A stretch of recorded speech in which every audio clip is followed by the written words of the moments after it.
I really would like my old life back where I could walk the streets like a normal person. November 2006, si Abraham Shakespeare ay nanalo ng $30 million sa lottery. Sa napanalunan na ito, ang kanyang buhay ay automatic na nagbago for the better, ika nga. Katulad ng ibang mga winners ng lottery na from rags to riches, ang pera na kanyang napanalunan ay unti-unting nawala. At in the end, maging ang kanyang buhay ay nawala din. Tara at ating buksan ang pahina ng krimen ng kaso ni Abraham Shakespeare. Ang Florida ay isang state ng US na kilala sa tawag na Sunshine State. Sa populasyon nito na exceeding 21 million, ito ang third most populous state in the nation. Isa ito sa most popular vacation destination kung saan naroon ang Miami Beach, Magic Kingdom at dito mo din matitikman ang the juiciest, sweetest oranges in the US. Si Abraham Lee Shakespeare ay pinanganak noong 1966 sa Florida. Bata pa lamang siya ay alam na niya kung gaano kahirap ang buhay. Hindi siya nakatapos ng pag-aaral dahilan ng kanyang kakulangan sa pagbabasa at pagsusulat. Siya ay pabalik-balik din sa juvenile prisons dahil sa ilang mga kaso ng pagnanakaw. Sa kabila ng mga ito, hindi naman tuluyang naligaw ang kanyang landas at nagsimula na magtrabaho para suportahan ang kanyang sarili. Ayon nga sa kanyang ina na si Elizabeth, si Abraham ay isang hard worker at tumatanggap ng kung ano-anong trabaho. Siya ay nagkaroon din ng isang on and off relationship sa kasintahan na si Antoinette at nagkaroon ng anak dito na si Moses. 2006, si Abraham ay nagtrabaho bilang isang truck driver assistant sa isang food delivery company. During an overnight delivery trip, November 15, 2006, si Abraham kasama ang katrabaho na si Michael Ford ay papunta sa Miami nang sila ay mag-stop over sa isang convenience store. Si Michael ay gustong bumili ng sigarilyo at inumin at tinanong si Abraham kung may gusto siyang bilhin. Si Abraham ay nag-request at nagpabili ng 2 lottery tickets na eventually, isa sa mga ito ang magbibigay ng malaking pagbabago sa kanyang buhay, maging ang tatapos sa kanyang buhay. Sa Amerika, ang lottery winner ay may choice na makuha ang napanalunan by annual installment or by lump sum na medyo mas mababa ang makukuha kumpara kung by installment. Si Abraham ay pinili na makuha ang kanyang premyo in lump sum amounting to $17 million. Sa napanalunang salapi, January 2007, si Abraham ay bumili ng isang bahay amounting to $1.1 million sa isang gated community sa North Lakeland. Siya ay kumuha din ng isang trust fund para sa kanyang anak na worth $1 million. Matapos nito ay hindi na siya gumastos pa ng malaking halaga o bumili para sa sarili niya, bagkus ang kanyang pera ay ginamit niya para tumulong sa iba. April 2007, ang katrabaho na bumili ng lottery ticket na si Michael Ford ay nagdemand ng kanyang share sa kanyang perang napanalunan sa basihan na siya ang bumili ng ticket. Si Michael ay nanghingi ng $1 million bilang kanyang share, ngunit ito ay tinanggihan ni Abraham.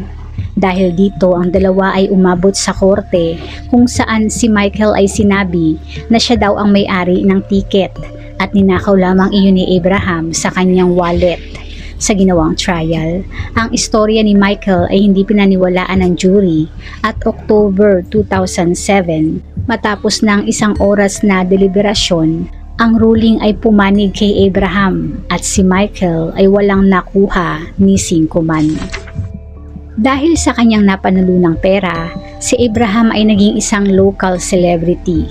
Siya ay nakilala ng mga tao dahil sa kanyang generosity, sa kanyang sarili. Ito na ang pagkakataon niya na ibalik ang favor sa mga taong tumulong sa kanya noong siya ay walang-wala pa. Bukod doon, meron ding mga iba na natulungan niya kapag ito ay pumupunta sa kanya para humingi ng pera, pambayad sa utang, medical bills, funerals, siya ang palaging hinihingan at pinupuntahan. Kung hindi naman nanghihingi ng tulong, ang iba naman ay umuutang. Sa mga pangyayari na ito, siya ay napagod at naging frustrated dahil sino ba ang hindi? I really would like my old life back where I could walk the streets like a normal person, but got people coming up asking for money. Sa kanyang binibigay na tulong, hindi lang mga kakilala at kaibigan ang sa kanya ay humingi. Ayon kay Centeria, na ina ng kanyang pangalawang anak na si Jeremiah, maging ang mga tao na nasa bilangguan ay sinusulatan si Abraham para humingi ng tulong sa kanya. Ayon naman sa kapatid ni Abraham, nang minsan na makasama niya ito, ang phone ni Abraham ay nagring ng 8 beses sa loob lamang ng kalahating oras. At ang mga tawag na ito ay galing sa mga taong ano pa nga ba nang hihingi ng tulong pinansyal sa kanya. Si Abraham ay eventually napagod kaya nagbalak na maglaylo muna. Do you get tired of people asking you for money all the time, Abe? Give me your opinion on it. I've been tired a year ago. So where you want to go to? It don't matter to me. I'm not a picky person. Are you going to miss your home? Yep, I miss it, but life goes on. November 9, 2009, si Cedric Idam na pinsan ni Abraham ay tumawag sa mga otoridad para i-report na si Abraham ay missing. Sa panahon na ito, ayon sa kanyang pamilya, si Abraham ay walang paramdam ng halos 7 buwan na sa kanila. Marami ang nagsabi na si Abraham ay tuluyan ng napagod sa mga taong ang kailangan lang sa kanya ay pera. Kaya si Abraham ay umalis at dinala ang lahat ng kanyang pera. Hindi naman actually malayo sa katotohanan na ito nga ang ginawa ni Abraham. Ngunit ayon sa kanyang ina na si Elizabeth, hinding-hindi aalis si Abraham nang wala man lang pasabi sa kanya. At ang 7 buwan ay sadyang isang napakahabang panahon para hindi ito magparamdam. Sa missing report na ito, ang mga otoridad ay agad na umaksyon at sa kanilang inisyal na investigasyon, isang tao ang agad na lumutang. 2008, bago mai-report na missing si Abraham, isang nagngangalang Doris Donegan Moore o Didi Moore ang nakipag-ugnayan sa kanya. Iba sa mga taong gustong makipag-ugnayan kay Abraham, si Didi ay hindi nanghingi ng tulong, bagkus ay nagsabi na gusto daw nito na gawa ng isang libro ang kanyang buhay. Si Didi Moore ay isang assistant nurse bago nagtayo ng kanyang sariling kumpanya na American Medical Professionals. Bukod doon ay meron din siyang ibang side businesses na ayon sa kanya ay kumikita ng around $10,000 a month sa pagbebenta ng prepaid phones at kumikita din ng extra $30,000 a year sa pagtitinda ng cosmetic products.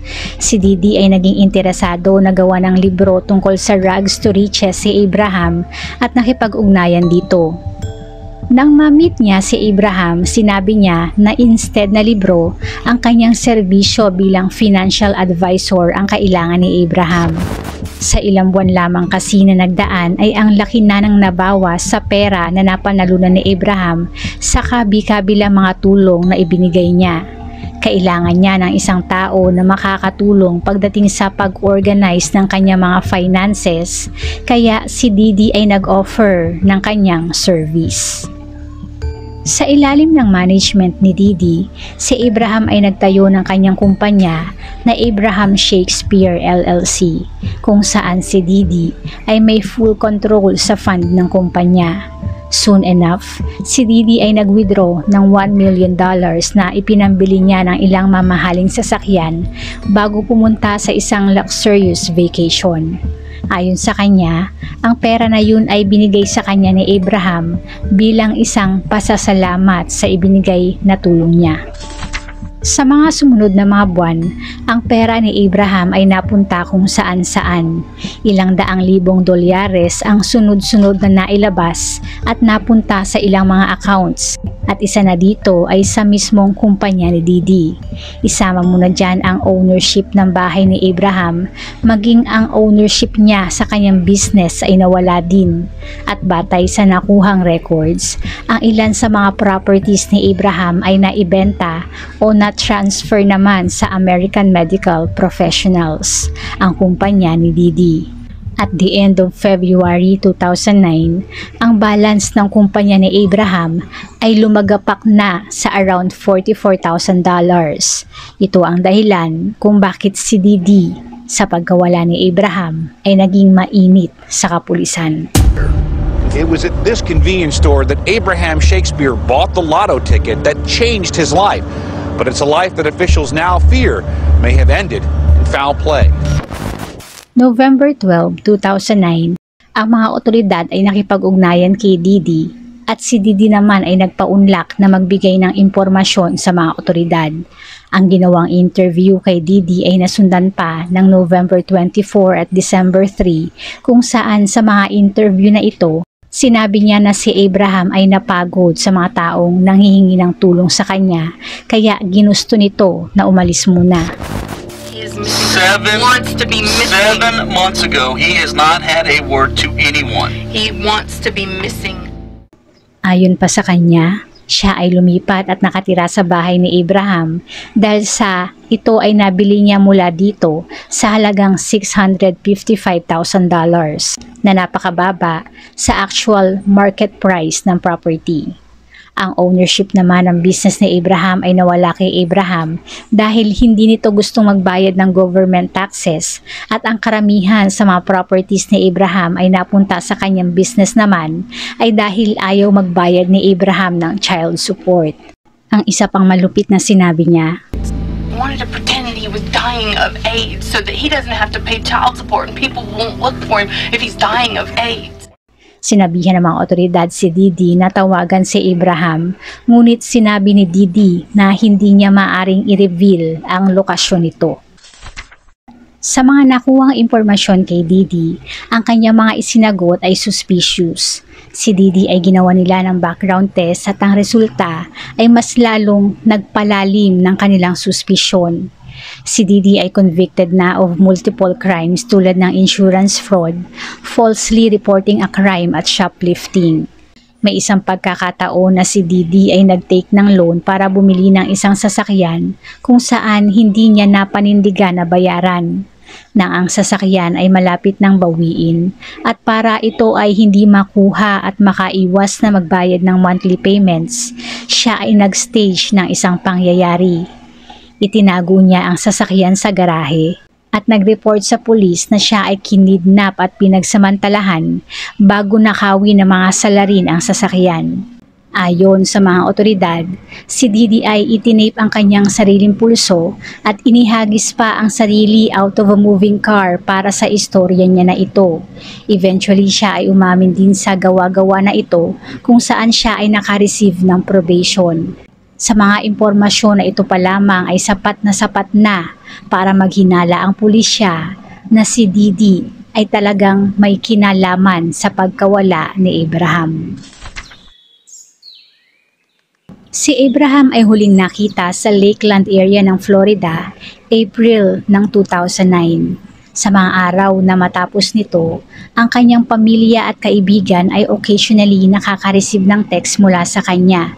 Bagamat normal lang na maka-receive ng text mula sa isang kapamilya, hindi ito normal kung pag-uusapan si Abraham dahil siya ay completely illiterate. Batay na din sa nakuhang phone call records ni Abraham, ang kanyang phone ay gamit niya sa pakikipagtawagan lamang. Ang mga tawag na ito ay araw-araw at natigil lamang ng April 6, 2009. Matapos nito, ang kanyang cellphone activity ay puro text messages na lamang. Kaya iyon pa lang ay isang malaking red flag na. Paano makakapag-text ang isang taong hindi marunong bumasa at sumulat? November 24, 2009, si Abraham ay idineklara na missing. December naman, si Didi ay gumawa ng sulat sa nanay ni Abraham na nagsabi na siya ay okay lamang. Of course, iyon ay nakapagtataka dahil hindi naman marunong bumasa at sumulat si Abraham. December 27, si Didi ay nakipagkita sa nanay ni Abraham na si Elizabeth for a dinner. Si Elizabeth ay binigyan kamakailan ni Didi ng phone at habang sila ay nasa restaurant, isang unknown number ang tumawag sa kanya. Sinagot niya ito at ang sumagot sa kabilang linya ay nagpakilala na si Abraham. Sinabi nito na kagagaling lang nito sa sakit at tumawag lang siya para mangumusta. Si Abraham nga ba talaga ang tumawag sa ina? At totoo kaya na katulad ng sinabi ni Didi ay nagtatago lang siya? Sa nakuhang tawag, si Elizabeth ay agad na ipinaalam ito sa kapulisan at kinabukasan din ay natrace nila ang GPS location ng caller na naroon sa isang mall. Agad na pinuntahan ng mga otoridad ang mall at sa mall parking lot ay nakita ang sasakyan ni Didi. Ang sasakyan ay nag-drive papunta sa isa pang sasakyan kung saan si Didi ay may iniabot sa tao na nasa driver's seat. Matapos na makaalis ang sasakyan ni Didi, ang isa pang sasakyan ay agad na pinaligiran ng mga otoridad at sa kanilang pag-check, ang nasa driver's seat ay hindi naman si Abraham, kundi ang kakilala nito na nagngangalang Greg Smith. Si Greg Smith ay isang dating kaibigan at owner ng isang barbershop na isa din sa naging trabaho ni Abraham noon. Nang manalo si Abraham ay pinautang niya si Greg ng $63,000 na binabayaran naman niya in monthly installments. Nang tinanong si Greg ng mga otoridad kung ano ang koneksyon niya kay Didi, sinabi niya na binayaran siya ni Didi ng $300 para tawagan ang nanay nito at magpanggap bilang si Abraham. Pumayag siya sa request ni Didi dahil sa ang pagkakaalam niya, 10 ng iba pang kakilala na si Abraham ay nagtatago lamang at ayaw magpakita. Nang magsimula kasi na hindi magpakita si Abraham, ang sinasabi ni Didi sa mga tao ay dahil ito ay in vacation sa kung saan-saang panig ng mundo. Ginawa niya yun para tulungan si Abraham sa gusto nito na magtago at para na din huwag mag-alala si Elizabeth.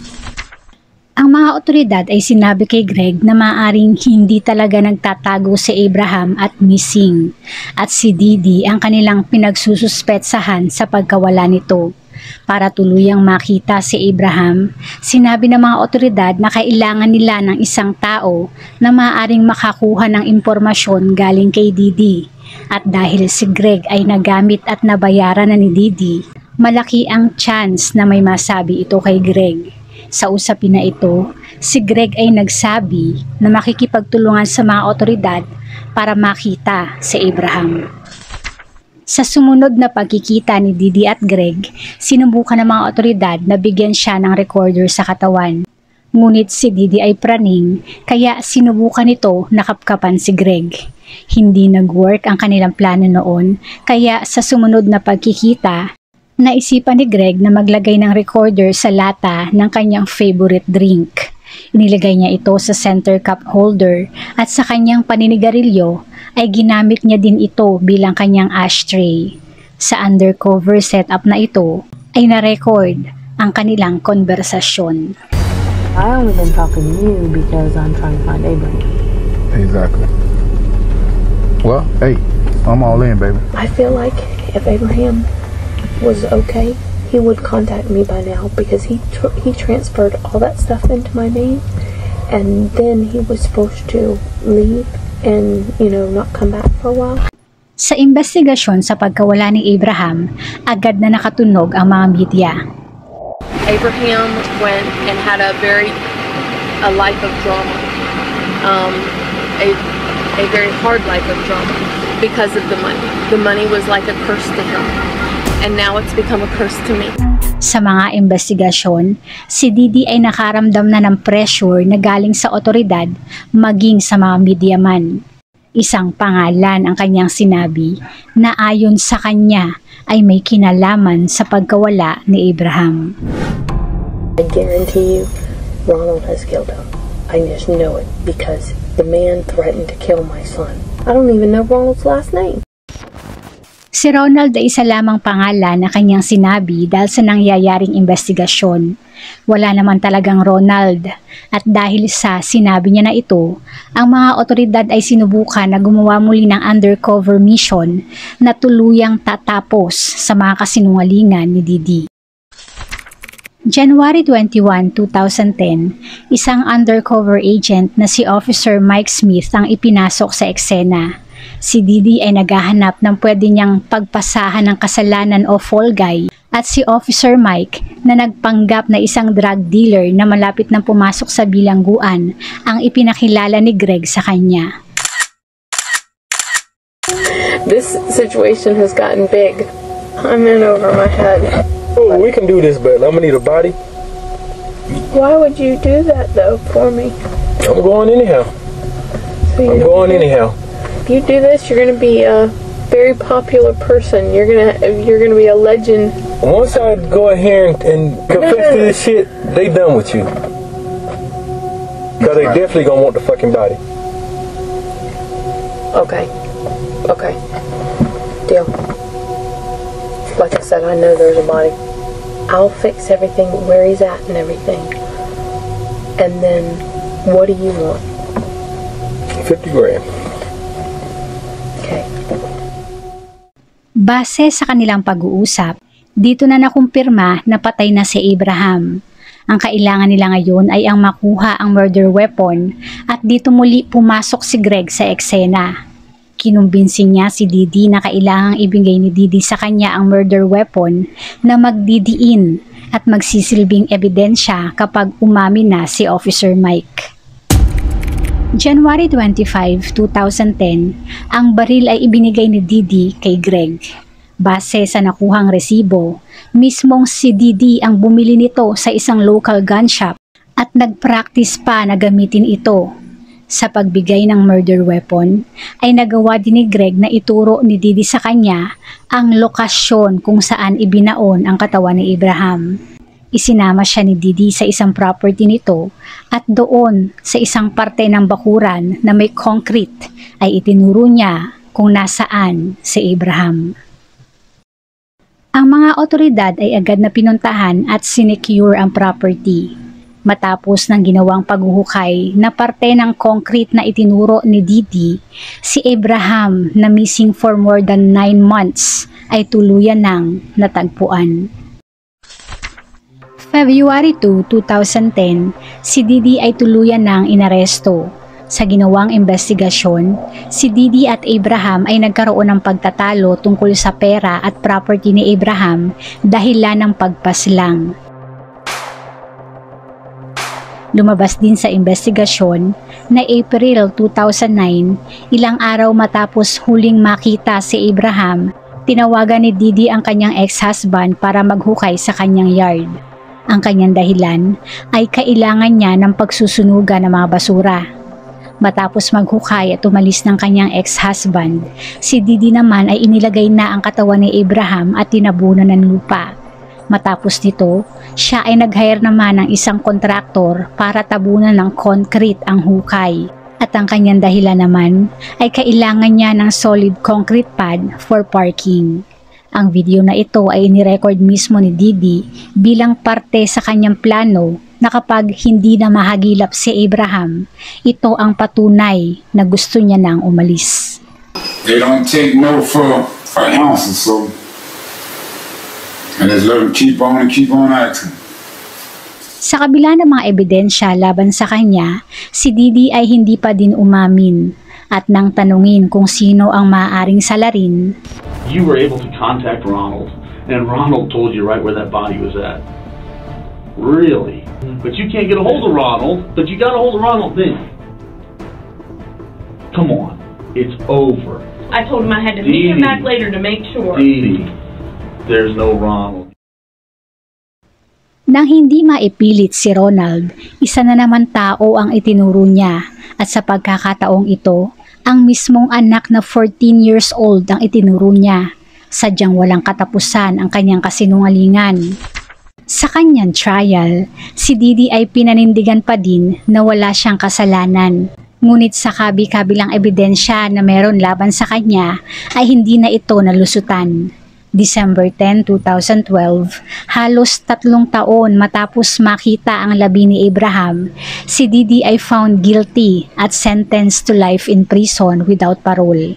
Sa kanyang pagkabilanggo, si Didi ay pinanindigan pa din na wala siyang kasalanan at nantanungin kung sino ang salarin.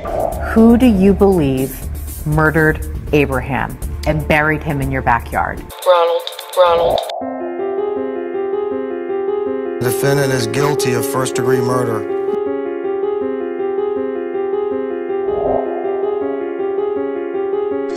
Bago isara ang ating pahina, shoutout po sa ilan sa ating manonood. Salamat po!